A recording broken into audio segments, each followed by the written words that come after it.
Hello guys, a very good morning to all of you. स्वागत है आप सभी का ऑनलाइन स्टडी एकेडमी में। आज डेट है 28 नवंबर 2020 और आज के डेट के जितने भी इंपॉर्टेंट करंट अफेयर्स हैं वो डिस्कस करेंगे हम इस वीडियो में। साथ ही देखेंगे कुछ इंपॉर्टेंट वन लाइनर्स और उसके बाद है क्विज। तो मेक श्योर वीडियो को लास्ट तक जरूर देखिएगा। तो ये शुरू करते हैं।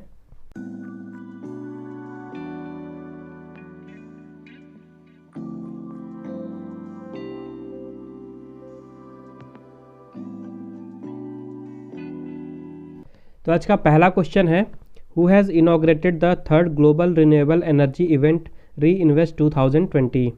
तीसरे वैश्विक अक्षय ऊर्जा कार्यक्रम री इन्वेस्ट 2020 का उद्घाटन किसने किया है? तो अभी हाल ही में भारत के प्रधानमंत्री नरेंद्र मोदी जी ने इनॉग्रेशन किया है री इन्वेस्ट 2020 का। ओके, और ये जो री इन्वेस्ट 2020 है ये एक global renewable energy investment meeting थी जिसे ऑर्गेनाइज कराया गया था ministry of new and renewable energy के द्वारा, और इसका उद्घाटन किया है प्रधानमंत्री नरेंद्र मोदी जी ने। तो global renewable energy investment meeting and expo, इसका ये थर्ड एडिशन था। इसके पहले इसके जो एडिशन हुए हैं फर्स्ट और सेकंड, तो फर्स्ट हुआ था 2015 में और सेकंड हुआ था 2018 में, और अब 2020 में हुआ है तीसरा एडिशन। इसके लिए थीम रखी गई थी innovations for sustainable energy transition. ये 2 दिनों तक चलने वाला वर्चुअल प्रोग्राम है जिसका काम है रिन्यूएबल एनर्जी सेक्टर में जो इन्वेस्टमेंट है उसको प्रमोट करना। इसके अलावा जो अलग अलग कंट्रीज़ हैं, स्टेट हैं, बिजनेस हैं और ऑर्गेनाइजेशन हैं उनको एक अपॉर्चुनिटी देना कि जो रिन्यूएबल एनर्जी सेक्टर में उनकी जो एक्सपेक्टेशन है, उनकी स्ट्रैटेजीज़ हैं, उनके अचीवमेंट्स हैं, उनको वहाँ पे शोकेस कर सकते हैं इस प्रोग्राम में। तो भारत सरकार का एक टारगेट है कि आने वाले 2022 तक इंडियन गवर्नमेंट 175 गीगावाट की रिन्यूएबल एनर्जी को हासिल करना चाहती है, यानी 175 गीगावाट रिन्यूएबल एनर्जी की क्षमता को पाना चाहती है भारत सरकार, और 2030 तक 450 गीगावाट की क्षमता को पाना चाहती है भारत सरकार। नेक्स्ट क्वेश्चन है, with which country India has signed MOU in the field of biodiversity conservation and environment protection. Bharat ने किस देश के साथ जैव विविधता संरक्षण और पर्यावरण सुरक्षा के क्षेत्र में समझौता ज्ञापन पर हस्ताक्षर किए हैं? तभी हाल ही में भारत और फिनलैंड ने MOU साइन किया है बायोडाइवर्सिटी कंजर्वेशन यानी कि जैव विविधता संरक्षण, और उसके साथ ही इन्वायरमेंट प्रोटेक्शन यानी कि पर्यावरण सुरक्षा के क्षेत्र में। तो भारत की तरफ से इस एग्रीमेंट को साइन किया भारत के इन्वायरमेंट मिनिस्टर प्रकाश जावड़ेकर जी ने। वहीं फिनलैंड की तरफ से जो वहाँ की इन्वायरमेंट मिनिस्टर हैं क्रिस्टा मिकोनेन, तो उन्होंने साइन किया इस एग्रीमेंट को। तो इस MOU के तहत भारत और फिनलैंड आपस में जो उनकी प्रैक्टिस है और जो उनका इन्फॉर्मेशन उसे एक्सचेंज करेंगे कि जैसे एयर पोल्यूशन या वाटर पोल्यूशन है उसको किस तरह से कम किया जा सकता है, वेस्ट मैनेजमेंट के लिए, लो कार्बन सोल्यूशन के लिए, सस्टेनेबल मैनेजमेंट और जो नेचुरल रिसोर्सेज हैं उनके मैनेजमेंट के लिए, और जो सर्कुलर इकोनॉमी है उसको प्रमोट करने के लिए। तो इन सारे फील्ड में जो इन दोनों का अपना अपना इन्फॉर्मेशन है, उनकी प्रैक्टिस है और जो उनके द्वारा यूज़ किए जाते हैं मेथड्स, तो आपस में दोनों कंट्री एक दूसरे से एक्सचेंज करेंगे। इसके अलावा जो दोनों देश हैं उन्होंने वहाँ पे डिसाइड किया कि दोनों ही देशों के बीच में बायलैटरल कोऑपरेशन को भी बढ़ाया जाएगा। कौन कौन से फील्ड में? इन्वायरमेंटल प्रोटेक्शन और बायोडाइवर्सिटी कंजर्वेशन के क्षेत्र में दोनों देश मिलकर अपना जो कोऑपरेशन उसको बढ़ाएंगे। इसके अलावा जो भारत और फिनलैंड के बीच में डिप्लोमेटिक रिलेशन है इसको स्थापित किया गया था 1949 में, और भारत मेनली जो एक्सपोर्ट करता है फिनलैंड को ये हैं mineral fuel, electronic goods, mineral oil, cotton, iron और स्टील। इसके अलावा मशीनरी अप्लाइंसेस, तो ये चीज़ें भारत देता है फिनलैंड को। और जो फिनलैंड है वो भारत को मेनली एक्सपोर्ट करता है न्यूक्लियर रिएक्टर, जो वुड होता है उसका पल्प और बॉयलर्स। और बात करें फिनलैंड की तो यहाँ की कैपिटल है हेलसिंकी, करेंसी है यूरो, प्राइम मिनिस्टर हैं सैना मारिन और प्रेसिडेंट हैं सॉली निनिस्तो। तो आई होप आपको वीडियो अच्छी लग रही होगी। अगर आपको वीडियो यूज़फुल लग रही है तो प्लीज़ वीडियो को लाइक ज़रूर करें, शेयर करें ज़्यादा से ज़्यादा। उसके अलावा चैनल को सब्सक्राइब ज़रूर करिएगा और बेल आइकन भी ज़रूर दबाइएगा ताकि नोटिफिकेशन आपको मिलती रहे।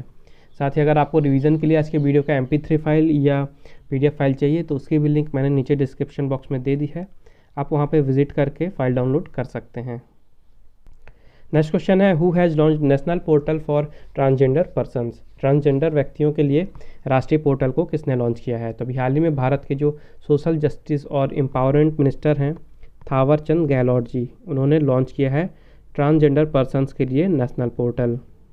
और उसके साथ ही जो ट्रांसजेंडर पर्सन है उनके लिए एक होम स्कीम भी लॉन्च की गई है जिसका नाम है गरिमा गृह। ओके, गरिमा गृह, ये होम शेल्टर से रिलेटेड स्कीम लॉन्च की गई है ट्रांसजेंडर पर्सन्स के लिए। और ये लॉन्च कहाँ की गई है? ये लॉन्च की गई है वडोदरा गुजरात में। तो ये जो नेशनल पोर्टल लॉन्च किया गया है ट्रांसजेंडर के लिए, तो इसका यूज़ करके जो ट्रांसजेंडर पर्सन्स हैं वो वहाँ पे डिजिटली आइडेंटिटी कार्ड के लिए और सर्टिफिकेट के लिए अप्लाई कर सकते हैं। उनको फिज़िकली कोई ब्रांच ऑफिस में नहीं जाना पड़ेगा, वो वहीं से कहीं से भी ऑनलाइन ही अप्लाई कर सकते हैं आईडी कार्ड और सर्टिफिकेट के लिए। और अप्लाई करने के बाद वो उसकी प्रोग्रेस भी वहाँ चेक कर सकते हैं।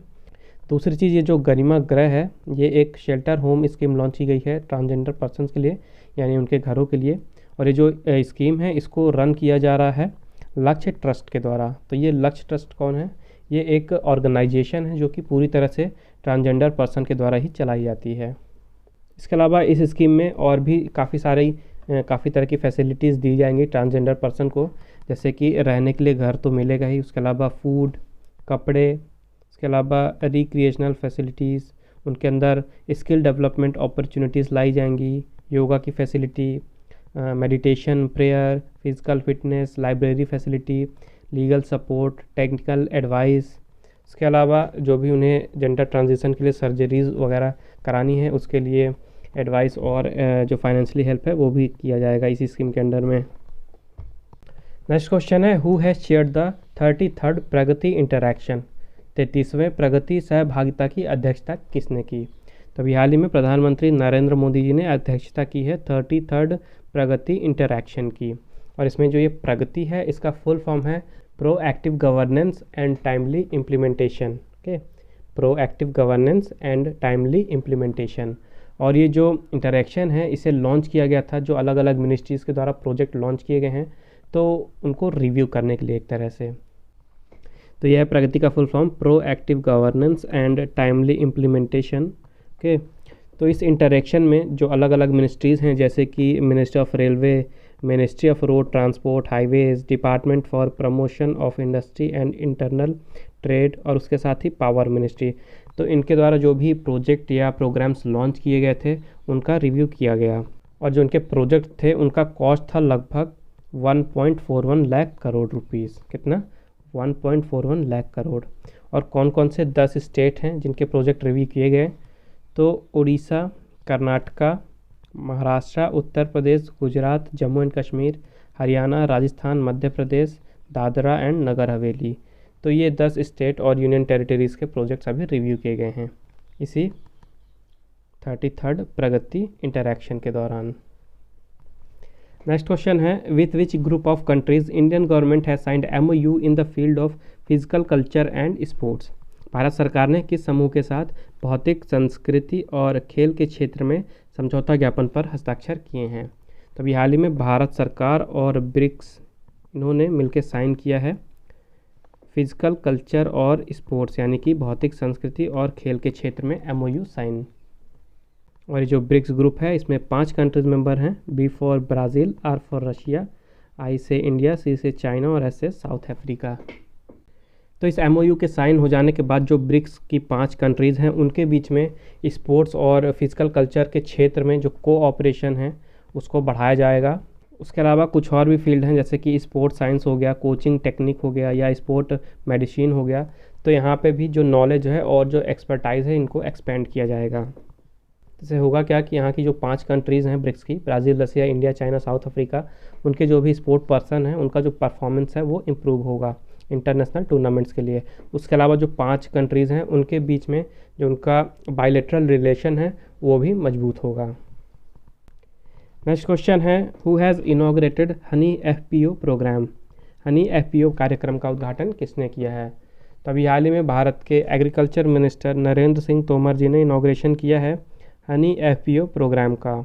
और ये जो इस प्रोग्राम में FPO है इसका मतलब है farmer producer organisation, farmer producer organisation. और ये जो हनी एफपीओ प्रोग्राम है ये है नेफेड का प्रोग्राम। नेफेड यानी कि national agricultural cooperative marketing federation of India limited, जिसे शॉर्ट में कहा जाता है नेफेड। तो इस प्रोग्राम को लॉन्च क्यों किया गया है? तो जो भारत है वहाँ पे जो बी कीपिंग है यानी कि मधुमक्खी पालन और वहाँ से जो शहद निकाला जाता है, तो इस सेक्टर में भारत में काफ़ी ज़्यादा पोटेंशियल है, लेकिन जो इंडस्ट्रीज़ हैं इस क्षेत्र की काफ़ी ज़्यादा अंडर डेवलप्ड हैं। ओके, जो ये बी कीपिंग का सेक्टर है ये काफ़ी ज़्यादा अनऑर्गेनाइज्ड है भारत में, तो इसके कारण ये प्रोग्राम लॉन्च किया गया है। तो जो भी इश्यूज़ हैं इसको एड्रेस करेगा नेफेड और उसके बाद सोल्यूशन भी प्रोवाइड कराएगा। और ऐसा किया कैसे जाएगा? तो जो बी कीपिंग की सप्लाई चेन है उसको मेंटेन रखेगा नेफेड। उसके अलावा जो भी फार्मर्स हैं जो बी कीपिंग करते हैं, ओके, उनको फेयर प्राइस दिलाएगा। उसके अलावा जो उनका ऑक्यूपेशन है और जो भी प्रोडक्ट होंगे उनको प्रमोट करेगा, ओके, हर जगह बेचने में मदद करेगा। उसके अलावा जो अनएम्प्लॉयड वुमेंस हैं ट्राइबल एरियाज़ की, उनको भी प्रमोट करेगा और उनको एक तरह से ऑक्यूपेशन दिलाएगा ताकि जो उनका लाइवलीहुड है, जीवन यापन है, उसमें भी सुधार हो। नेक्स्ट क्वेश्चन है, who has released mitigation and management of कोविड-19 practices from states and union territories report. कोविड-19 का शमन और प्रबंधन राज्यों और केंद्र शासित प्रदेशों से अभ्यास नामक रिपोर्ट को किसने जारी किया है? तो अभी हाल ही में नीति आयोग ने जारी किया है एक रिपोर्ट जिसका नाम है मिटिगेशन एंड मैनेजमेंट ऑफ कोविड-19 practices from states and union territories.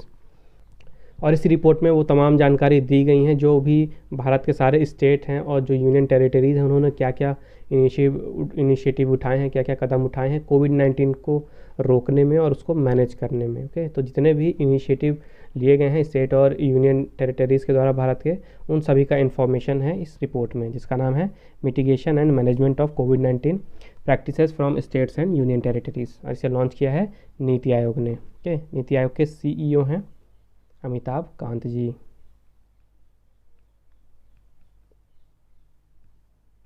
तो इस रिपोर्ट को तैयार करने के लिए जो नीति आयोग है वो सारे ही जो स्टेट हैं और यूनियन टेरिटरीज़ हैं उनके टच में रहे ईमेल और टेलीफोन के ज़रिए, और सारे स्टेट और यूनियन टेरिटरीज़ ने उन्हें अपने अपनी जो प्रैक्टिस और जो इनिशिएटिव शुरू किए गए थे स्टेट्स के द्वारा, तो उनका इन्फॉर्मेशन ये नीति आयोग के साथ शेयर किया गया। तो उसी के बेसिस पे ये रिपोर्ट बनाई गई है और जो भी प्रैक्टिसेस या इनिशिएटिव हैं इस रिपोर्ट के, उनको 6 कैटेगरी में डिवाइड किया गया है। पहला है public health and clinical response, दूसरा है गवर्नेंस मैकेनिज्म, तीसरा है डिजिटल हेल्थ, चौथा है इंटीग्रेटेड मॉडल, पाँचवा है welfare of the migrants and other vulnerable groups, और छठवां है अदर सुटेबल प्रैक्टिस।